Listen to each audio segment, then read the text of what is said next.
નમસ્કાર વિદ્યાર્થી મિત્રો મિત્રો ચેપ્ટર નંબર 5 સજીવનો પાયાનો એકમ એની આપણે શરૂઆત કરવા જઈ રહ્યા છીએ એનું લેક્ચર નંબર 1 સજીવનો પાયાનો એકમ મતલબ બધા સજીવો જે છે વનસ્પતિઓ પ્રાણીઓ એ નાનામાં નાના કયા ઘટકના બનેલા છે એના વિશે આપણે ભણવાનું છે એની રચના જોવાની છે ઊંડાણપૂર્વક તો તમે જાણો છો એક ઉદાહરણ મેં ગયું આગળનું ચેપ્ટર ચલાવ્યું ચેપ્ટર નંબર 1 ત્યારે પણ આપેલું કે આપણું જે મકાન છે શેનું બનેલું છે ઓરડાઓની મદદથી ઓરડાઓ શેની મદદથી બનેલા છે ચાર દિવાલોની મદદથી ચાર દિવાલો શેની મદદથી મળેલી છે તો એક એક દિવાલ એકબીજા સાથે ભેગી મળી અને ચાર દિવાલો બનાવે છે એક દિવાલ શેની બને છે તો કે ઈંટની તો ઈંટ એ મકાનનો પાયાનો એકમ કહી શકાય જો એક એક ઈંટ ખસેડી લેવામાં આવે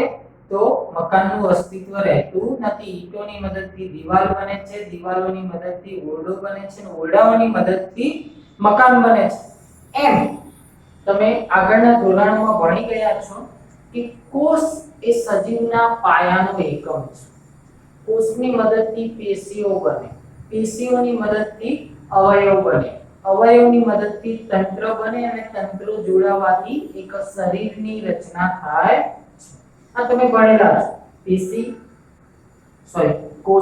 કોષો ભેગા મળીને શું બનાવે છે પેશી બનાવે પેશીઓ ભેગી મળીને અંગ એટલે કે અવયવ બનાવે અવયવ ભેગા મળીને તંત્રની રચના કરે અને તંત્ર ભેગા મળીને એક શરીરની રચના થાય બરાબર તો આપણે ટૂંકમાં કોષ વિશે ભણવાનું છે તો સૌપ્રથમ જોઈએ કોષ શબ્દનો અર્થ આપો અને તેની શોધ વિશે જણાવો કોષ શબ્દનો અર્થ અને તેની શોધ વિશે જણાવો 2 ગુણનો પ્રશ્ન છે મિત્રો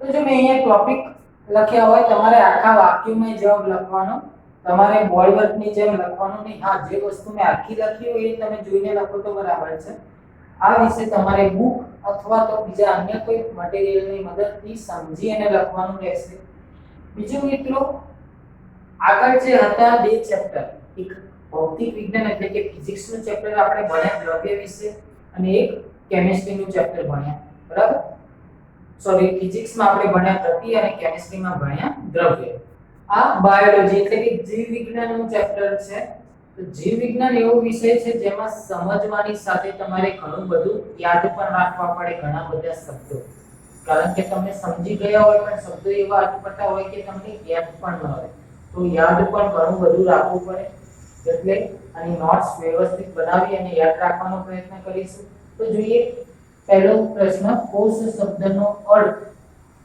તો કોષ એ લેટિન શબ્દ સેલ્યુલા પરથી આવેલો છે કોષ શબ્દ એ લેટિન શબ્દ સેલ્યુલા માંથી આવેલો છે જેનો અર્થ થાય છે નાનો ઓરડો એનો અર્થ શું થાય છે નાનો ઓરડો કઈ ભાષાનો શબ્દ છે લેટિન શબ્દ છે કયો સેલ્યુલા એના ઉપરથી કોષ શબ્દ આવેલો છે જેનો અર્થ લેટિનમાં સેલ્યુલાનો અર્થ થાય છે નાનો ઓરડો એટલે કે નાનો એકમ એવો અર્થ આપણે કરી શકીએ નાના નાના એકમો ભેગા મળી એક મોટો એકમ તૈયાર થાય છે બરાબર તો લેટિન શબ્દ છે સેલ્યુલા એના પરથી આવેલો છે ને એનો અર્થ થાય છે નાનો ઓરડો ચલો હવે વાત કરીએ એની શોધ કઈ રીતે થઈ કોષ સૌપ્રથમ શોધ્યા કોણે તો રોબર્ટ હુક નામના વૈજ્ઞાનિક હતા અંગ્રેજ વૈજ્ઞાનિક હતા રોબર્ટ હુક એને સૂક્ષ્મદર્શક યંત્રમાં બાટલીના ગૂંચના પાતળા છેદનું નિરીક્ષણ કર્યું બાટલીનો જે ગૂંચ આવે પહેલાની બાટલીઓ ખાસ દવાઓની બાટલી તમે જોશો રબરનો ગૂંચ આવશે ઓક વૃક્ષનો એક ગૂંચ આવતો હતો તમે કદાચ જોયેલો પણ નહીં હોય તમારા દાદા કે અમને પૂછતો તો એવી કાચની બાટલી આવતી કે એમાં રબરનું એક ગૂંચ આવતું હવાચુસ્ત ગૂંચ બરાબર તો એવા ગૂંચના પાતળા છેદ એનું નિરીક્ષણ કર્યું સૂક્ષ્મદર્શક યંત્ર વડે તો એમને મધપૂડાના ખાના જેવી રચના જોવા મળી તમે મધપૂડો જોયો તેમાં કેવા ખાના હોય છે નાના નાના તો એમને બાટલીનો ગૂંચ જ્યારે જોયો સૂક્ષ્મદર્શક યંત્ર એ શું કરે છે મોટું બતાવે બરાબર તો એમને મધપૂડાના ખાના જેવી રચના જોવા મળી જેને તેમણે નામ આપી દીધું કોષ, બરાબર છે। ફરી એકવાર કોષ એ લેટિન શબ્દ સેલ્યુલામાંથી મેળવાયેલો છે જેનો અર્થ થાય છે નાનો ઓરડો। રોબર્ટ હુક નામના વૈજ્ઞાનિકે સૂક્ષ્મદર્શક યંત્રમાં બાટલીના બૂચના પાતળા છેદનું નિરીક્ષણ કર્યું। તેમાં તેમને મધપૂડાના ખાના જેવી રચના જોવા મળી જેને કોષ નામ આપ્યું। તો આ એની શોધ થઈ। આ જે ઘટના છે એમને જે જોયું અને નામ આપ્યું એ ઘટના તો ખૂબ જ એક નાની ઘટના ગણાતી હતી, પરંતુ જીવ વિજ્ઞાનમાં આ ઘટનાનું સ્થાન ખૂબ જ મહત્વનું છે, કારણ કે આ શોધ થઈ પછી બધું જ બદલાઈ ગયું, આખો અભિગમ બદલાઈ ગયો જીવ વિજ્ઞાનનો। તો ખૂબ જ મહત્વનું સ્થાન છે આ ઘટનાનું। સજીવોમાં ભિન્ન ભિન્ન એકમો આવેલા છે જે કોષ તરીકે ઓળખાય છે। અલગ અલગ સજીવ હોય, દરેકમાં અલગ અલગ એકમ હોય। એકમ એટલે નાનામાં નાનો ઘટક આવેલો હોય છે જેને શું કહેવામાં આવે છે? કોષ તરીકે ઓળખવામાં આવે છે। તો મિત્રો આ વાત થઈ એના અર્થ અને તેની શોધ વિશેની, બરાબર? એટલું યાદ રાખીશું।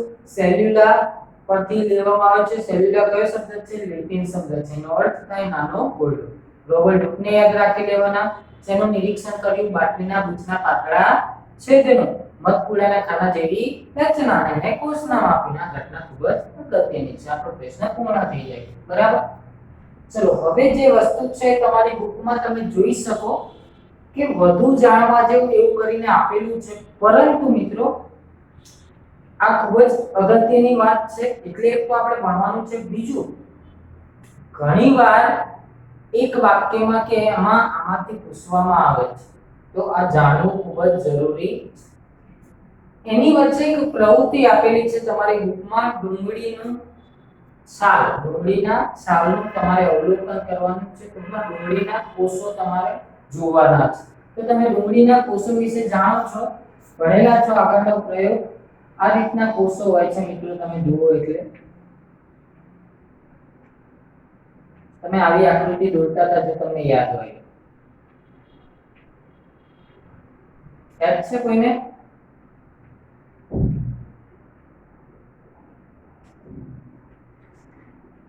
બરાબર, આપણે વચ્ચે હોય એને કહેતા હતા કોષ કેન્દ્ર, ફરતો રસ જેવું બતાવો એને કહેતા હતા કોષ રસ, અને કોષ દીવાલ, બરાબર? કોષ દીવાલ અથવા તો કોષ રસ પટલ એવું તમે કહી શકો। હવે વાત કરીએ, ખાસ આ પ્રવૃત્તિમાં તમારે આગળ ભણેલા છો આ ચેપ્ટરમાં તમારે યાદ રાખવાનું કે આ પ્રવૃત્તિ કરવા માટે જે અભિરંજકનું ટીપું મૂકવામાં આવે છે શેનું હોય, કદાચ એમસીક્યુ કે એમાં પૂછવામાં આવે તો આયોડિનનું હોય, યાદ રાખજો। પ્રવૃત્તિ તમારે એકવાર વાંચી તો જરૂરથી લેવાની, એટલી બધી અગત્યની નથી એટલે હું ડીપમાં ચર્ચા નથી કરતો, કારણ કે તમે જાણો છો કે આ રીતે જોવા મળે, ખાલી એની રીત જોઈ લેજો। બાકી અવલોકનમાં તમારે એમ જ લખવાનું હોય છે કે કોષ કેન્દ્ર, કોષ દીવાલ, કોષ રસ વગેરે નું અવલોકન કરી શકાય છે, બરાબર? તો અભિરંજક કયું વપરાય છે? આયોડિન વપરાય છે, યાદ રાખજો। હવે જીવ વિજ્ઞાન એટલે કે બાયોલોજી, એની શરૂઆત થાય છે કોષ શબ્દથી। હંમેશા બાયોલોજીની શરૂઆત થાય છે કોષ શબ્દથી। આ સિવાય કોષ શોધાયા પછી ધીમે ધીમે જીવ વિજ્ઞાનની વિવિધ શોધો થતી ગઈ અને વૈજ્ઞાનિકો પોતપોતાની રીતે અલગ અલગ અવલોકનો આપતા ગયા। તો અલગ અલગ વૈજ્ઞાનિકોનો જીવ વિજ્ઞાનમાં શું ફાળો છે એ આપણે જોવાનું છે। તો નંબર 1 વૈજ્ઞાનિક જેના વિશે આપણે ભણી ગયા, રોબર્ટ હુક, એની જ વાત કરેલી છે અને એ જ વાત છે કે રોબર્ટ હુકે અહીંયા જે સૂક્ષ્મદર્શક યંત્ર વાપર્યો હતો ને બાટલીના બૂચના પાતળા છેદ જોવા માટે, એમને જાતે બનાવ્યો। સૂક્ષ્મદર્શક યંત્ર એ વખતે માર્કેટમાં અવેલેબલ મળતા નહીં હોય એટલે એમને જાતે તૈયાર કરી અને જાતે બનાવી અને અવલોકન કર્યું હતું। તો રોબર્ટ હુકે જાતે સૂક્ષ્મદર્શક યંત્ર બનાવી બૂચના નિર્જીવ કોષો, જે બૂચ કેવો હોય? નિર્જીવ હોય, એના નિર્જીવ કોષો જોયા જેમાં તેમને મધપૂડાના ખાના જેવી રચનાને કોષ તરીકે ઓળખાવ્યા। એની શું હતી એ આપણે ભણી ગયા, બરાબર? એટલે એના વિશે આપણે કોઈ ચર્ચા કરતા નથી। બીજા વૈજ્ઞાનિક છે લ્યુ વેન હોક। લ્યુ વેન હોક, મેં તમને પહેલા જ કહ્યું નામ અટપટા હોય એટલે યાદ રાખવા જોઈએ, અને સમજીને તમે યાદ ના રાખી શકો, એ નામ આપણે યાદ રાખવું જ જોઈએ। લ્યુ વેન હોક, તો એમને પણ જાતે સૂક્ષ્મદર્શક યંત્ર બનાવ્યું એમને પણ જાતે સૂક્ષ્મદર્શક યંત્ર બનાવ્યું અને બેક્ટેરિયા સહિત સૂક્ષ્મજીવો હોય છે એક કોષીય વગેરે એવા સૂક્ષ્મજીવોનો અભ્યાસ કર્યો એમને આ સૂક્ષ્મદર્શક યંત્રની મદદથી અને એમાં આવેલા કોષ કેન્દ્રનું નિરીક્ષણ કર્યું તો કોષ કેન્દ્રનું સૌપ્રથમ નિરીક્ષણ કોણે કર્યું તો લ્યુવેનહોક બરાબર દરેક વિશે એક એક ટોપિક યાદ રાખવો પડશે આપણે કોષ નામ આપ્યું બરાબર કઈ રીતે આપ્યું એ આપણે જાણીએ છીએ અમે કોષ કેન્દ્રનું નિરીક્ષણ કર્યું શું કર્યું તો કે જાતે સૂક્ષ્મદર્શક યંત્ર બનાવી બેક્ટેરિયા જેવા સૂક્ષ્મજીવોનો અભ્યાસ કર્યો અને કોષ કેન્દ્રનું નિરીક્ષણ કર્યું કોષ કેન્દ્ર એટલે મિત્રો આ બરાબર કોષની અંદર આવેલું હોય કોષ કેન્દ્ર એટલે કોષ કરતા કેવું હોય સૂક્ષ્મ એનું અવલોકન કર્યું કે કોષ કેન્દ્ર શું છે એમાં શું આવેલું હોય છે વગેરે એને આપણે નિરીક્ષણ અવલોકન કહીએ છીએ નંબર 3 વૈજ્ઞાનિક છે રોબર્ટ બ્રાઉન તેમણે વનસ્પતિ કોષમાં લાક્ષણિક ગોળાકાર કાયને કોષ કેન્દ્ર નામ આપ્યું આમને જ્યારે નિરીક્ષણ કર્યું ત્યારે એને કોષ કેન્દ્ર કહેવાય એવી ખબર હતી નહીં ત્યારે એમને જોયું કે મધ્યમાં આ રીતનું એક કાય આવેલું હોય છે કોષમાં એના પછી રોબર્ટ બ્રાઉન જે આવ્યા એમને વનસ્પતિ કોષમાં ડુંગળીનો કોષ એ વનસ્પતિ કોષ કહેવાય ડુંગળી વનસ્પતિમાં એટલે વનસ્પતિ કોષમાં એમને કોષ કેન્દ્ર હતું એમાં જે ગોળાકાર કાય વચ્ચે જોવા મળ્યું એમને નામ આપી દીધું કોષ કેન્દ્ર તો કોષ કેન્દ્ર નામ કોને આપ્યું રોબર્ટ બ્રાઉન નિરીક્ષણ કોને કર્યું તો લ્યુવેનહોક બરાબર ચલો નંબર 4 પરકિંજે કોષમાં જોવા મળતા જીવંત પ્રવાહીને મેં તમને અહીંયા કીધું ફરતું આ રીતનું પ્રવાહી હોય છે તો એ જીવંત પ્રવાહીને જે કેવું હોય છે જીવંત હોય છે એવા પ્રવાહીને એમને નામ આપી દીધું જીવરસ જીવરસનું બીજું નામ છે પ્રોટોપ્લાઝમ વૈજ્ઞાનિક હતો પરકિંજે પ પરથી યાદ રાખજો પ્રોટોપ્લાઝમ એને બીજું કહેવાય જીવરસ બરાબર કયો જીવરસ તો કોષમાં જોવા મળતું જીવંત પ્રવાહી એને નામ આપ્યું જીવરસ બરાબર જીવરસનું નામ કોણે આપ્યું તો પરકિંજે ખાસ યાદ રાખવાનું છે આ બંને વૈજ્ઞાનિકોએ ભેગા કામ કરી બહુ અગત્યની વાત આપણને કરી છે એમણે કોષવાદ રજૂ કર્યો છે યાદ રાખજો કોષવાદ કોણે રજૂ કર્યો તો સ્લેઇડન અને સ્વાન તો કોષવાદ બે પ્રકારના છે કે એમણે પહેલા રજૂ કર્યો એક કોષવાદ ને એમના પછી વિસોર્વે એમને આધુનિક કોષવાદ તો પ્રશ્ન પૂછાય આધુનિક કોષવાદ કોણે રજૂ કર્યો તો વિસોર્વે અને માત્ર કોષવાદ કોણે રજૂ કર્યો તો સ્લેઇડન અને સ્વાન કોષવાદ એટલે કોષ અંગેનો કોઈ નિયમ બરાબર તો એમને કોષવાદ રજૂ કરીને એમને શું કીધું તો તેમના મતે બધી જ વનસ્પતિઓ અને પ્રાણીઓ કોષોના બનેલા છે સજીવોના પાયાનો એકમ કોષ છે આપણા ચેપ્ટરનું નામ આવી ગયું સજીવોના પાયાનો એકમ કોણ કોષ એ તો આપણે પહેલા જ વાત કરી પરંતુ આ ખબર ક્યાંથી પડી હતી આમને કોષવાદ રજૂ કર્યો ત્યારે કે બધા જ સજીવો ચાહે વનસ્પતિઓ હોય કે પ્રાણીઓ હોય શેના બનેલા છે કોષના બનેલા છે અને દરેક સજીવનો પાયાનો એકમ એટલે કે સૂક્ષ્મમાં સૂક્ષ્મ ઘટક કયો છે સજીવનો કોષ છે આવી વાત એમણે કોષવાદ દ્વારા રજૂ કરી વૈજ્ઞાનિકોના નામ હતા સ્લેઇડન અને સ્વાન નંબર 6 વૈજ્ઞાનિક વિસોર્વે તેમણે આધુનિક કોષવાદ રજૂ કર્યો આમના કોષવાદ પછી એમણે કોષ અંગે બીજો એક નિયમ આપ્યો તેમના મતે તેમણે શું કહ્યું કે પૂર્વ અસ્તિત્વવાળા કોષોમાંથી નવા કોષોનું સર્જન થાય છે પૂર્વ અસ્તિત્વવાળા એટલે જૂના કોષમાંથી જ નવા કોષ બને છે એવું નથી કોષો જાતે સર્જન પામતા નથી જૂના કોષમાંથી જ નવા કોષોનું સર્જન થતું હોય છે આ વાક્યને હું ડીપમાં અહીંયા આગળ સમજાવું છું તમને એટલે વાંધો નહીં હું તમને સમજાવી દઈશ ખાલી યાદ રાખજો અત્યારે કે આપણે શું કહ્યું હતું પૂર્વ અસ્તિત્વવાળા કોષોમાંથી નવા કોષોનું સર્જન થાય છે બાકી આપણે સમજીએ પછી અને નંબર 7 વૈજ્ઞાનિક કેમિલો ગોલ્ગી તો એમને એમના નામ પરથી પાછળ આવે છે ગોલ્ગી તો એમને કોષમાં આવેલી એક અંગિકા શોધી અને એનું નામ આપ્યું ગોલ્ગી પ્રસાધન એમને નામ નતું આપ્યું પરંતુ એમના નામ પરથી એ અંગિકાને ઓળખવામાં આવે ગોલ્ગી પ્રસાધન કેમ કારણ કે આ અંગિકાનું એમણે સૌપ્રથમ અવલોકન અને વર્ણન કર્યું કે અંગિકા આવી છે વર્ણન સૌપ્રથમ એમણે કર્યું. આ અંગિકા ક્યાં હોય છે? તો આ કોષ રસમાં આવેલી હોય છે. એક અંગિકા નથી, ઘણી બધી છે. આ ચેપ્ટરમાં તમે પાછળ જોજો, આપણે બધી અંગિકા વિશે ભણવાનું છે. તો એનું વર્ણન અને અવલોકન કર્યું કેમિલો ગોલ્ગી, અને એમનું નામ પરથી યાદ રાખજો, ગોલ્ગી પ્રસાધન. એ અંગિકાનું એમણે અવલોકન અને વર્ણન કર્યું. તો મિત્રો 7 વૈજ્ઞાનિકો છે. સાપેનો જીવ વિજ્ઞાનમાં શું ફાળો છે? સૌપ્રથમ રોબર્ટ હુક, કોષ શબ્દ મધપૂડાના ખાના જેવી રચના. નંબર 2 લ્યુ વેન હોક, તો કોષ કેન્દ્રનું નિરીક્ષણ.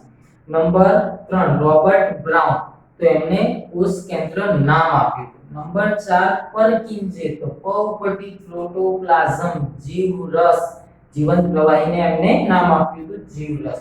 સ્લેડન અને સ્વાન, કોષવાદ, દરેક સજીવનો પાયાનો એકમ કોષ. બધા સજીવો એટલે કે વનસ્પતિઓ અને પ્રાણીઓ કોષોના બનેલા છે. વિસોર્વે, આધુનિક કોષવાદ, પૂર્વ અસ્તિત્વવાળા કોષોમાંથી નવા કોષોનું સર્જન થાય છે. અને કેમિલો ગોલ્ગી પ્રસાધનનું અવલોકન અને વર્ણન. ચલો મિત્રો, તો હવે આ એક પ્રસ્તાવના છે આ ચેપ્ટરની. હવે આપણે કોષ વિશે વધુ ભણવાનું શરૂ કરીએ. તો મિત્રો, આપણે આસપાસ ઘણા બધા સજીવો આપણે જોયેલા હોય. વનસ્પતિ સજીવ છે, કૂતરું સજીવ છે, બિલાડી સજીવ છે, બેક્ટેરિયા સજીવ છે, બરાબર, ફૂગ સજીવ છે, લીફ સજીવ છે, બરાબર, ઘણા બધા સજીવો છે.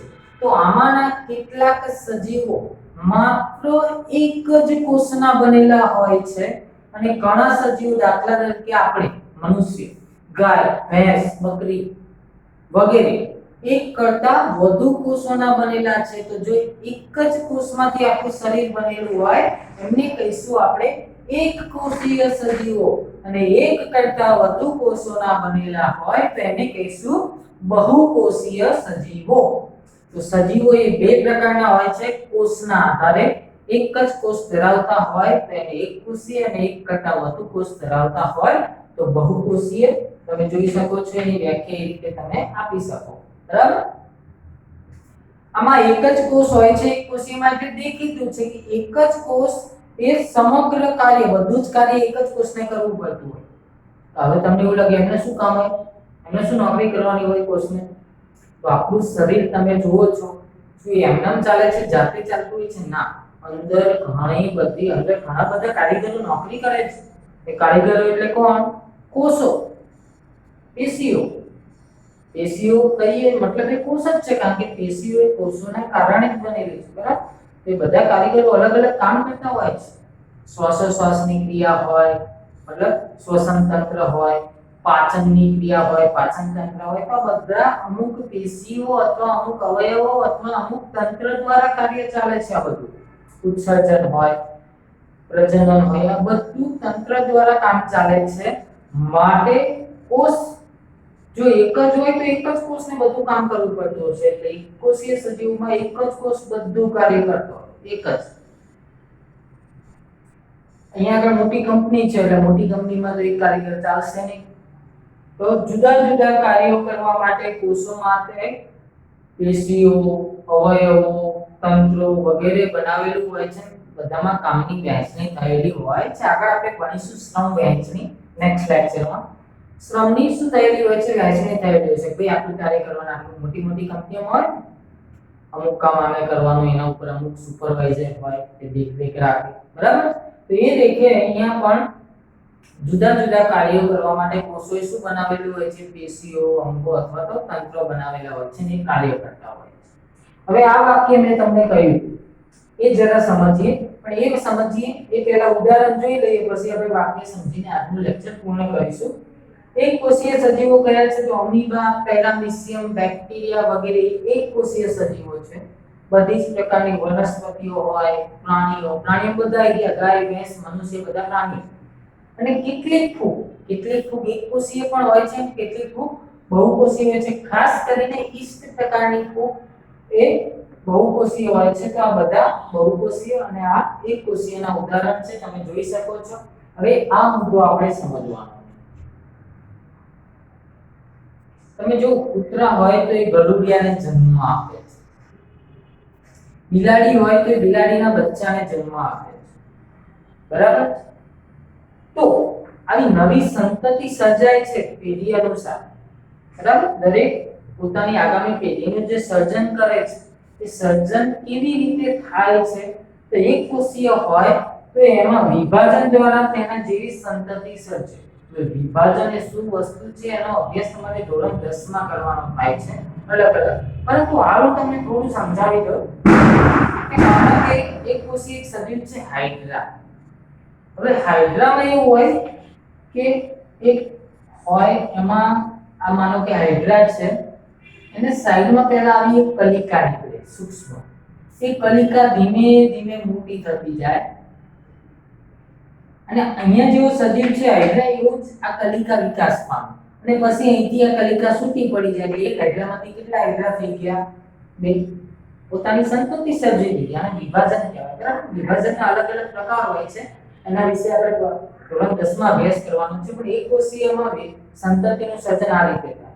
એક જ કોષનું શું થાય? વિભાજન. એકમાંથી કેટલા થઈ જાય? બે. પછી બે માંથી ચાર થાય, એમ સંખ્યા વધતી જાય. તો વિભાજન દ્વારા તેના જેવી સંતતિ સર્જે છે. મતલબ અહીંયા તમે કહી શકો, માનો કે આ હાઇડ્રા હતો એને કેવું કહીએ? પૂર્વ, જૂનો. તો નવી સંતતિનું સર્જન શેમાંથી થયું? પૂર્વ અસ્તિત્વ ધરાવતા કોષમાંથી ન થયું ને? તો આ વાક્ય એક કોષીય માટે લાગુ પડે કે ના પડે? પડે. એ પૂર્વ અસ્તિત્વ ધરાવતા કોષોમાંથી નવા કોષોનું સર્જન થાય છે, બરાબર છે? બહુકોષીયની વાત કરીએ તો બહુકોષી સજીવો પ્રજનનની ક્રિયા દ્વારા પોતાના જેવી સંતતિ સર્જે છે. હવે એમાં શું હોય? બહુકોષીય સજીવમાં મોટે ભાગે નર અને માદા વચ્ચે પ્રજનનની ક્રિયા દ્વારા એક ફલન કોષનું નિર્માણ થતું હોય છે અને એ ફલિતાન કોષ વિકાસ પામી અને એમના જેવી જ સંતતિ બનતો હોય છે. મતલબ નર અને માદાના ફલન બાદ એક કોષ બને છે. એ કોષ કોની મદદથી બન્યો? નર અને માદાની મદદથી. નર અને માદા જે પૂર્વ અસ્તિત્વ વાળા હતા એમની મદદથી એક કોષ બન્યો. તો એ કોષ એ કોની મદદથી બન્યો? પૂર્વ અસ્તિત્વ વાળા ધરાવતા કોષોમાંથી રહેશે. તો એના માટે પણ કહી શકીએ કે પૂર્વ અસ્તિત્વ ધરાવતા કોષોમાંથી નવી સંતતિનું સર્જન થાય છે, બરાબર? તો દરેક બહુકોષી સજીવ પ્રજનન દ્વારા એક જ કોષમાંથી ઉદ્ભવે છે. એક જ કોષમાંથી આપણે ઉદ્ભવ્યા હોય તો આપણા બધાનું શરીર સૌપ્રથમ એક કોષ જ હોય. એ કોષો ધીમે ધીમે ભેગા મળીને આપણું શરીર બનતું ગયું હોય. એક કોષ બનેલો હોય, એ કોષમાંથી કોષો વિકાસ પામે અને પેશીઓ બને, અવયવો બનતા જાય, એ રીતે આપણું શરીર રચાય છે, બરાબર? તો આ બે મુદ્દા તમે જોઈ શકો છો. હવે કદાચ તફાવત સ્વરૂપે મેં એટલા માટે આ રીતે ભણાવ્યું છે, કદાચ તફાવત સ્વરૂપે પૂછાય તો પણ આપણને આવડવું પડે, અથવા તો કોષને આધારે સજીવોના પ્રકારો સમજાવો એવો પ્રશ્ન પૂછાય તો તમારે આ રીતે નથી લખવાનું. એક કોષીય સજીવો એની વાત કરી દેવાની, નીચે બહુકોષીય સજીવો એની તમે વાત કરી શકો. જીવ વિજ્ઞાનમાં ફાળો આ જ રીતે તમે લખી શકો, જે રીતનું બોર્ડવર્ક છે એ જ રીતનું આપણ મતલબ આ બંને બોર્ડવર્ક પ્રમાણે. હવે આ જે છે મેં થોડું નાના સ્વરૂપે લખ્યું હતું, એટલે તમારે આખો મુદ્દો લખવાનો. રોબર્ટ નામના વૈજ્ઞાનિકે જાતે બનાવેલ સૂક્ષ્મદર્શક યંત્રમાં બાટલીના પાતળા ગુચ્છનું અવલોકન કર્યું, બરાબર? તો આ રીતે આખા મુદ્દા લખી આ પ્રશ્ન, એટલે 3 પ્રશ્નો તમારી પાસે છે આજના લેક્ચરમાં. ઓકે, જય હિન્દ.